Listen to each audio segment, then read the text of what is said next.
Israel आणि इराणमध्ये सुरू झालेलं युद्ध भीषण वळणावर येऊन पोहोचलंय। आज या युद्धाचा 5वा दिवस आहे। दोन्ही बाजूंनी परस्परांवर जोरदार मिसाईल हल्ले आणि बॉम्बफेक सुरू आहे। इस्रायलने इराणची नेतृत्वाची फळी मोडून काढली, पण इस्रायलमध्ये सुद्धा मोठ्या प्रमाणात नुकसान झालंय। इस्रायलमध्ये अनेक इमारती जमीनदोस्त झाल्या आहेत। आतापर्यंत या युद्धापासून लांब असलेली अमेरिका या युद्धामध्ये उतरू शकते। तेहरान रिकामी करा अशी सोशल मीडियावर पोस्ट करून डोनाल्ड ट्रम्प यांनी तसे स्पष्ट संकेत दिले आहे।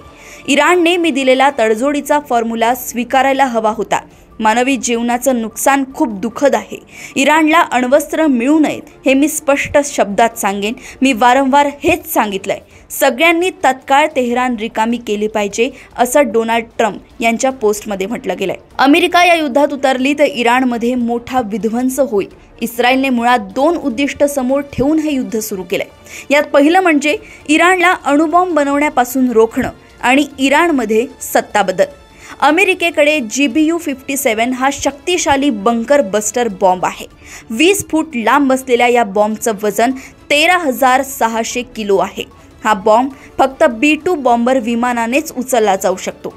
इराणचा सगळा अण्वस्त्र कार्यक्रम संपवण्यासाठी अमेरिका कदाचित 3 ते 4 GBU-57 बॉम्बचा वापर करू शकते, कारण याच बॉम्बने इराणचे भूगर्भात खोलवर असलेले आण्विक तळ उद्ध्वस्त होऊ शकतात।